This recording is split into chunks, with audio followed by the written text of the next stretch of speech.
tardes a todos. Antes que nada quisiera agradecer la presencia de nuestros colegas latinoamericanos que en un esfuerzo de pocos precedentes han dado curso a una iniciativa muy interesante y más que justa, porque rendir homenaje a un mexicano de excepción como Humberto Briceño enaltece a cualquiera. Humberto Briceño dejó huella en muchas instituciones, en todas las instituciones que pisó, y unir el día de hoy a muchas o varias de estas instituciones para tratar muchos de los temas que él desarrollaba, pues resulta muy gratificante. Y por supuesto, la Facultad de Derecho me permito recibirlos o hacer sentir mi carácter de anfitrión para agradecerles y darles la bienvenida aquí al aula magna Jacinto Pallares. Por supuesto, no solo a nuestros ponentes, sino también a las personas que nos acompañan aquí en el público. Realmente creo que nuestros colegas que están aquí con nosotros tienen los asuntos más importantes que tratar en esta mesa, y seré lo más breve posible para tratar un tema que desde luego estoy convencido que hablar de Humberto Briceño era hablar también en gran medida del arbitraje. Escribió con Humberto Briceño mucho sobre el tema del arbitraje, y a mí me tocó estudiarlo, aunque no lo conocí yo personalmente. Creo que me familiaricé bastante con su trabajo en temas de arbitraje, que realmente yo lo estudiaba cuando empezaba a hacer mi tesis para obtener la licenciatura en Derecho. De manera que el arbitraje para ese entonces, cuando yo leía a don Humberto, él todavía se lo planteaba en un escenario de comparación irremediable respecto de los otros mecanismos de solución de controversias y, por supuesto, el litigio de los tribunales nacionales era el comparativo natural. Desde luego, ahora para la solución de las controversias internacionales, el arbitraje se ha ido mutando, ha ido estableciendo diferentes fronteras, y el arbitraje, que inicialmente comenzaba siendo un mecanismo de solución de controversias entre estados, después se convirtió en un mecanismo esencial de solución de controversias entre particulares, en el arbitraje privado, y por supuesto ahora empieza a cobrar, desde hace ya algunos años por supuesto, pero empieza a cobrar gran auge el arbitraje mixto, el arbitraje inversionista-Estado. De manera que el arbitraje ha ido cambiando y al mismo tiempo se ha ido, digamos que mezclando con los otros mecanismos de solución de controversias, con la conciliación, la mediación, que también han ido cobrando mucha fuerza en el ámbito de las controversias internacionales. Las comisiones de expertos o los dictámenes de expertos internacionales forman parte también de estos mecanismos. Y precisamente para poner un poco sobre la discusión este tema, ya desde que Briceño hablaba del arbitraje, mencionaba muchas de sus bondades y algunos de sus defectos para la solución de las controversias. Y en aquel entonces se destacaba mucho la idea de que el arbitraje justamente surgía para contrarrestar ese poder abrumador que tenían las jurisdicciones nacionales para resolver las controversias, y que desde luego le daba o le quitaba este elemento de neutralidad a las controversias, con la desconfianza natural que existía de todos estos actores en los litigios internacionales.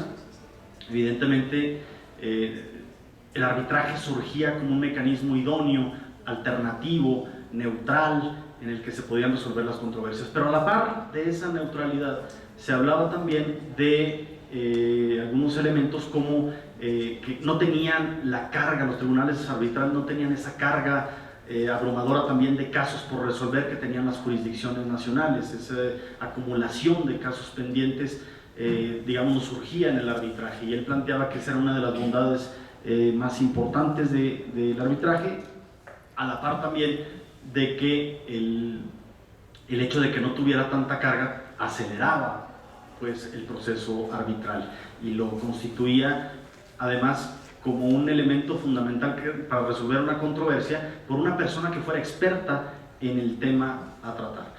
De todas estas bondades que en algún momento dado se plantearon, se han seguido haciendo estudios año con año y en todos los ámbitos, y solo para destacar un estudio que recientemente elaboró la Escuela de Arbitraje Internacional Queen Mary en la Universidad de Londres, un estudio que salió publicado en 2013 justamente, se menciona o hace un análisis de los actores principales en los conflictos internacionales. Sectores como el de la energía, el de la construcción y de los servicios financieros, que son digamos los tres sectores más importantes en donde se utiliza el arbitraje como un mecanismo de solución de controversias, privilegiado pues por encima de los otros. Se sigue destacando justamente en este orden de importancia. La neutralidad como el elemento más importante del arbitraje sigue siendo uno de los elementos más importantes a considerar para elegir ese procedimiento.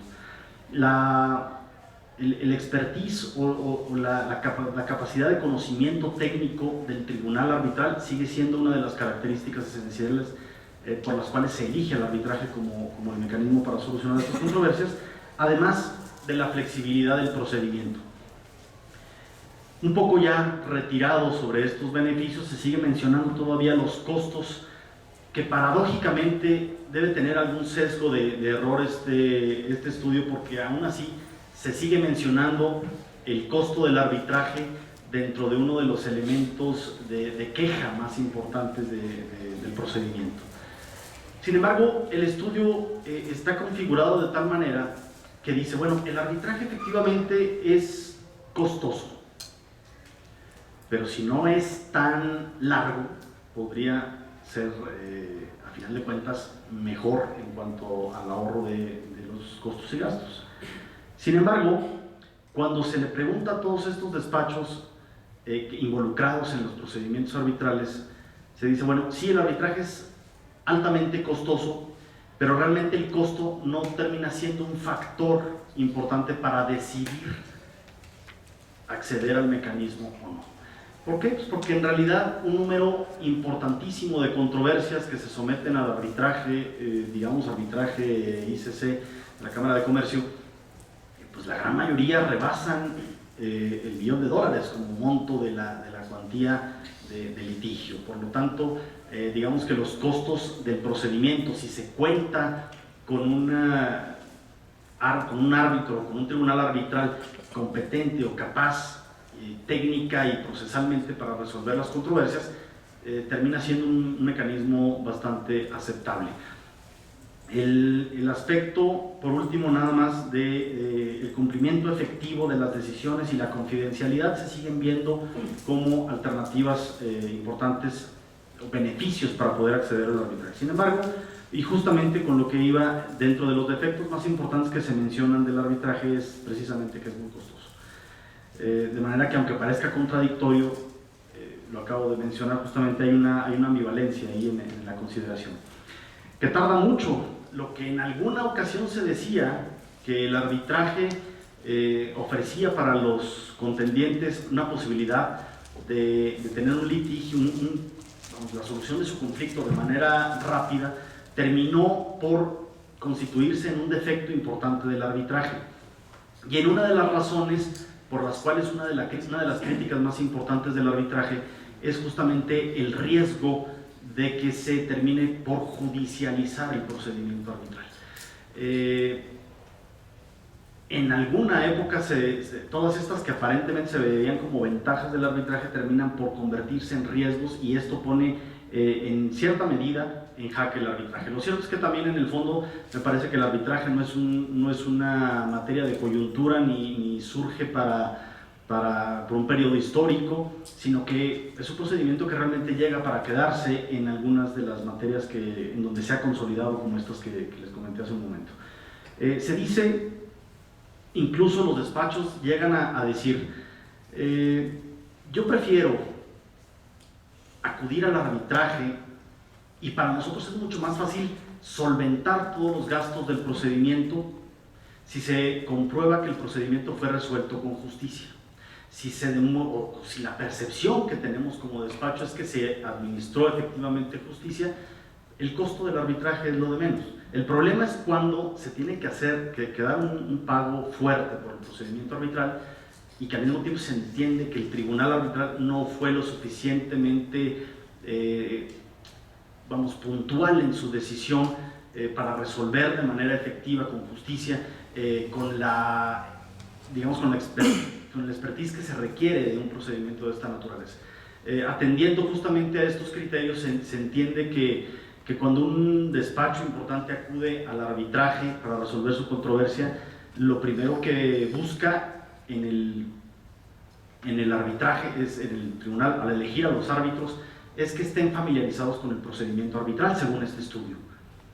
Inmediatamente después, y en gran medida también, se busca que el tribunal arbitral tenga un conocimiento técnico importante de la materia que se va a resolver, sea esta, por supuesto, energía o construcción o servicios financieros o telecomunicaciones, en fin, o cualquier otro servicio. Ese es los dos aspectos más importantes que buscan los árbitros para elegir a los que han de resolver la controversia. Se dice que en algunos casos los tribunales arbitrales tienden simplemente a dividir el pastel. Cuando resuelven, a veces, si no cuentan con esa experiencia tan importante para conocer un litigio de un tecnicismo tan claro, se dice que llegan simplemente a decidir salomónicamente quizá, y que o los litigantes sienten que no se administra la justicia de manera efectiva, o por lo menos tan claramente delimitada. Por supuesto, se dice, cuando se va a buscar un tribunal que resuelva una controversia con tanta grado de experiencia en una materia, pues hay pocos árbitros en el mundo que tienen tanta experiencia, digamos, en los dos elementos más importantes de que se trata: en el procedimiento arbitral como tal y en el área técnica específica de conocimiento que ha de resolver la controversia. Entonces hay pocos. Se dice también, hay pocos centros administradores de arbitraje con la capacidad técnica y administrativa suficiente para darle cumplimiento efectivo a un procedimiento de esta naturaleza. Algunos abogados incluso se sienten que han logrado obtener mejores resultados utilizando algunas otras alternativas, y aquí me parece de muy importante destacar que dice el estudio: cuando un despacho tiene una controversia con otra, una controversia contractual, en algunos casos lo primero, en gran medida, dice el estudio, en aproximadamente entre 50 y 60%, lo que se trata es buscar una solución pacífica de la controversia, acudir a medios alternativos. En primer lugar, a la mediación, a la conciliación. Si no se logra resolver la controversia utilizando estos medios alternativos, en muchos casos, en un porcentaje alto, cerca de 35-40% de los casos, las empresas deciden no continuar con el procedimiento. ¿Por qué? Porque dicen, el arbitraje en estos casos, si no se resuelve la controversia de manera pacífica, lo que va a suceder si yo entro a un litigio o a un arbitraje va a ser que me va a restar oportunidades comerciales hacia futuro. Entonces, digamos que hay una medida, hay en gran medida un tema que se tiene que analizar, que realmente en muchos casos sigue estando vigente esta circunstancia de vale más un mal arreglo que un buen pleito. Aún así, el arbitraje sigue teniendo números muy elevados, de acuerdo con los conflictos que resuelven, por decirlo simplemente, la Corte de la Cámara de Comercio Internacional. Aún así, dice, hace falta, por último, abogados extranjeros expertos. ¿Por qué? Porque también eso es cierto.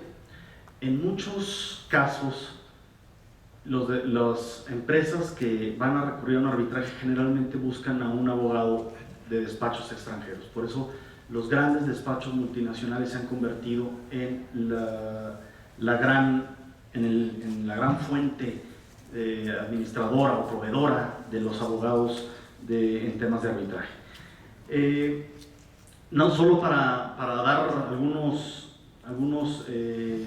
puntos específicos del estudio, se centró fundamentalmente también en otro aspecto que decía, bueno, ¿qué pasa con las crisis económicas o crisis financieras internacionales? La crisis de 2008, que todos conocemos, y la crisis de la eurozona de 2012, ¿han sido detonantes o no para que se incremente el número de arbitrajes o, por el contrario, limitan la creación de recurrir al arbitraje? Y de estos estudios se refleja que simplemente el arbitraje no varía de acuerdo si existen crisis económicas mundiales o no. En todo caso, lo único que demuestra el estudio es que cuando existe una crisis económica, una crisis financiera, lo que tiende a crecer un poco más es los mecanismos de mediación por encima de los procedimientos tanto jurisdiccionales como arbitrales. Entonces, bueno, solo para concluir de manera así breve, se dice, y una de las críticas importantes del arbitraje es que justamente como no se puede desvincular totalmente del procedimiento nacional, incluso para hacer efectivo el cumplimiento de las decisiones de los arbitrajes, se dice que quien entra en un arbitraje tiene que ganar dos conflictos, tiene que ganar dos procesos: el proceso del arbitraje y después el proceso interno para hacer cumplir la decisión de arbitraje. Esto desde luego cada vez se ha ido limitando en gran medida porque, pues bueno, los estados por supuesto desde la Convención de Nueva York para el reconocimiento y ejecución de sentencias y laudos arbitrales extranjeros hacen efectivas estas decisiones de los tribunales. Pero bueno, últimamente en los arbitrajes, por lo menos en los arbitrajes de inversión, ha habido una creciente reticencia de países latinoamericanos, entre ellos Bolivia, Ecuador, Argentina, Brasil incluso, que se niegan a cumplir estas decisiones por contravenir a sus propios intereses nacionales. En fin, el arbitraje, solo para concluir, es un procedimiento que, como se los dije antes, llega para quedarse, y que en su momento Briceño lo analizaba como un tema de vanguardia, y al día de hoy no ha dejado de tener vigencia. Por el contrario, sigue siendo un procedimiento que cada día cobra más vida y se diversifica mucho más en el ámbito internacional. Yo quisiera ahora escuchar a mis compañeros que justamente van a tener mucho mejor algo más que decir sobre estos temas. Muchas gracias. Muchas gracias.